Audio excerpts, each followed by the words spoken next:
I'm very happy to be here with my good friend, very distinguished executive, Mr. Lakshminarayanan, the CII Tamil Nadu Chairman, Shankar Manavarayar. As he said, we have just come back from, or come here from another event together. First time I'm having extensive discussions with Thiru Arun Jain, a pioneer in the field, exemplary for many, but now in his new approach to the notion of design thinking and striving for product excellence instead of just services. As well as Hari Balachandran, the MC, all of the other people here. And I thank you for inviting me, for giving me this opportunity at this very important conference. Let me step back a bit. In May 2016, when I was elected as a MLA for the first time, in my maiden speech in the Assembly, my maiden speech in the Assembly happened to be on the opening day of the budget debate. And at that point, I made one request related to what we're all doing here. I said, in the last 30 or 40 years, there has been a structural change in the education model of Tamil Nadu. When I graduated from the Regional Engineering College, Trichy, as it was then known, I think the state of Tamil Nadu produced somewhere between 3,000 and 4,000 engineers a year. In 2016, there were 240,000 registered seats in engineering, and about 160,000 of them were being filled. So in theory, we were producing 40 times as many engineers in 2 generations, basically. And I said, while that's commendable in many ways, it raises some questions and it puts a big onus of responsibility on the government. The first question it raises, who is teaching all these people? Because by the time when I was graduating, of these 4,000 people, probably 50% or 60% left the country. There was such a great demand for engineers around the world.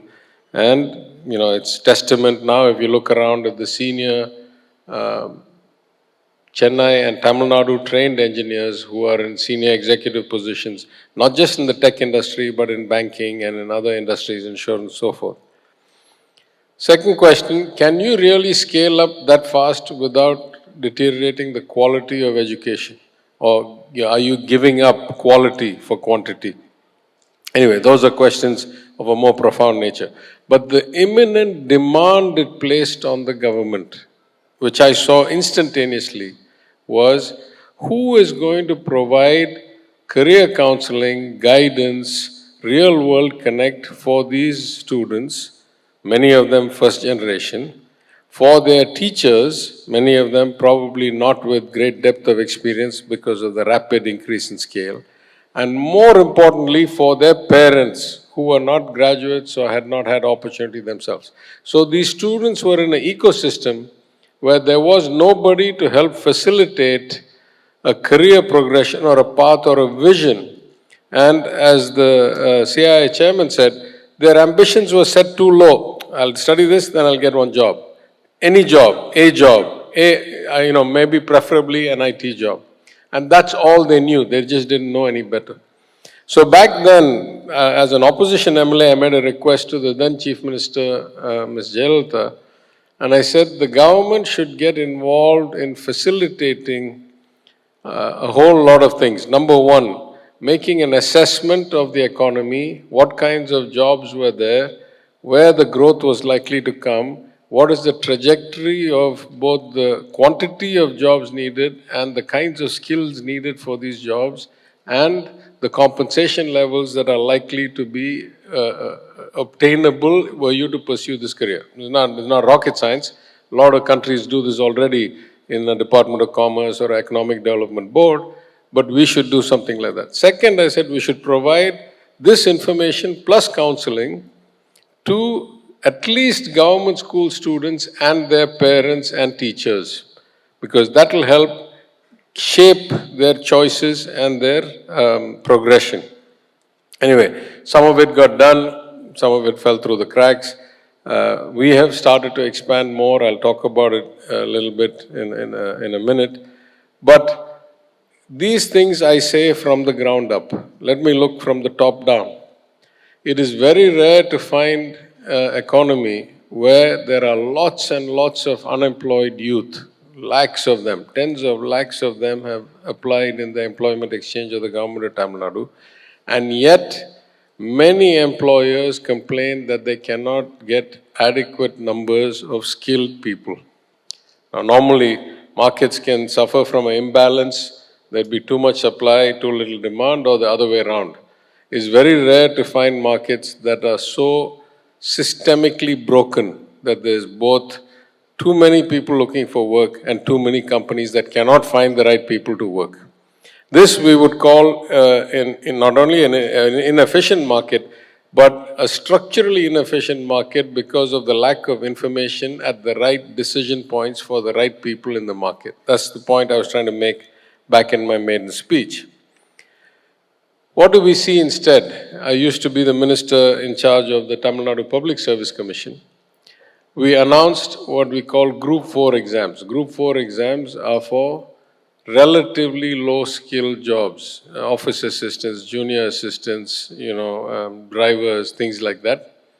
And the minimum qualification to write that exam is a 10th class pass. Now, in a society, in a country, in a state where 88% of girls and probably about the same percent of boys pass +2, where 52% or so of college-age children enroll in college.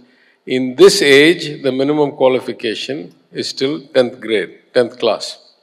For that exam, in the announced 7,000 vacancy exam, almost 24 lakh people wrote that exam. Now it tells you what is wrong with the market. If the prospects of those 7,000 relatively low-skilled, relatively low bar of qualification job attracts 24 lakh applicants under the age of 35, I think we relaxed it to 37 because of the pandemic, then it tells you how inefficient the market is for labor. I think for all these reasons, the role of ICT Academy in general and events like BRIDGE are vital. This is not something I talk because it's in my portfolio. This is something I observed for the first time when I was a graduate student in the United States. And I saw how integrated the demands of the economy and the curriculum and education provided in the universities were. A lot of it was actually commercial. There were research grants, there were practical training, there were actual funding of graduate students from the industries in that city, in that state. It wasn't, it was the invisible hand of optimization that was doing it. It wasn't a government-run program.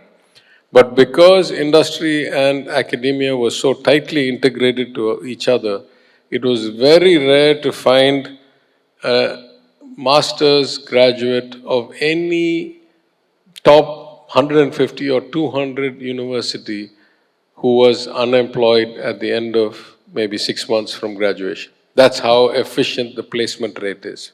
And that continues today.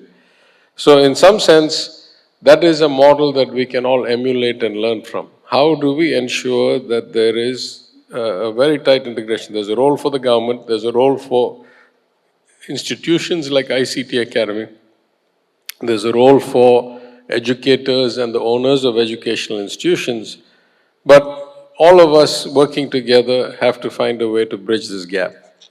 In that sense, I think these events, I was impressed at the list of people speaking, at the many actual recruiters from different large companies, heads of campus hiring, heads of leadership development and so forth. I think this will be vital. I hope the audience includes a lot of faculty from institutions who can transfer this kind of perception or requirement back to the students. In the state, we do what we can. We have started to do a lot more than we used to do. We have invested much more heavily in the Skill Development Corporation, in the Women Development Corporation, in the Non-Mudalvan scheme. And we have tied up with industry partners who help us train, as mentioned earlier, to global standards, not just to local employee standards. And I guess because of the kind of, standardization of the large tech companies, if you're certified in something by Microsoft, that's a skill that can, or a qualification that can take you anywhere around the world.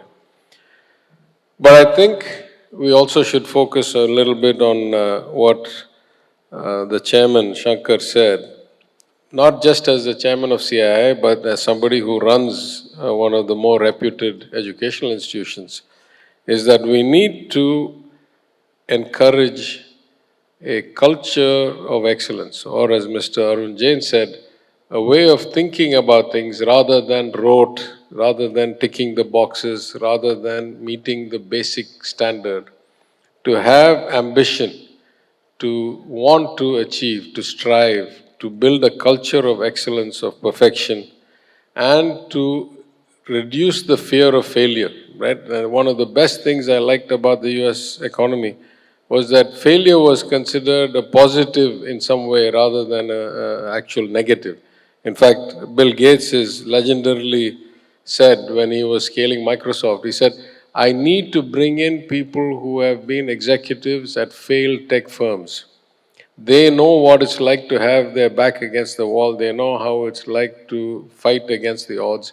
Most of the people in Microsoft have only ever known monopoly or oligopoly and only good times all their lives. And so Microsoft started a certain percentage of their leadership recruiting from companies that had actually been through difficult times and people who had learned from that. We need to think like that, that failure is another experience, in fact, quite be a unique experience. I can certainly say in my case that the 30 or 40 days between when my employer, then employer Lehman Brothers, failed in the United States, and when I sold the two companies that I was running for them in India and exited with a very nice package, so it was actually a financial good for me. But that 30 or 40 days probably taught me more and has had greater value to my future career, both as a corporate executive, as a public servant, than probably any 3 years or 5 years of good growth, good times, good outcomes.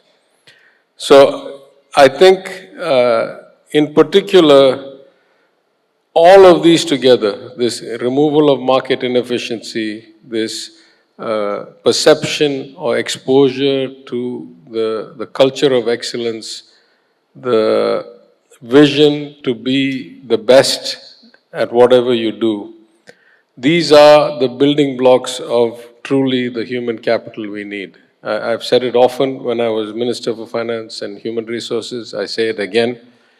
Finance is a market. If you have the human capital, the finance will find you. That just as much as there's people looking for money, there's that many or more sources of money looking for good investments. I used to be an investment banker. That was our day job, is to find places to get money to work. So human capital for the government, for the state, is much, much more important than financial capital. And in that sense, it is a more crucial building block towards a $1 trillion economy than, state spending or funds. So for all these reasons, I will commend the ICT Academy board and the management, not just for this event or this year, but what they have been able to accomplish with the vision that was then set by our leader, தலைவர் Kalaignar, during whose time this entity was started. They have grown far beyond Tamil Nadu's borders. They have been a pioneering institution in the country. I think they have offices in multiple states, in Delhi. It just goes to show you that the right people with the right approach and the guidance of people like Mr. Lakshminarayanan, how they can fill a vacuum far beyond the scope of their original mandate or vision. During my time in this post, I hope that we will work very closely together, not in an interfering way, because one could argue that the reason they've grown this fast is because the government didn't interfere that much, but in a way that we can truly leverage all of its strengths to accelerate the human capital development and aim for our Chief Minister's goal of $1 trillion economy by 2030. So I wish all of you the very best. This is a vital conference towards that human capital development. I know that all of you will be propagation points when you go back to your respective institutions. Those of you who are here from the industry, I thank you very much for coming and helping us to set expectations and standards and feed forward into the educational institutions the kinds of things that are necessary to be successful. And I hope you all have a pleasant and useful conference. Thank you very much.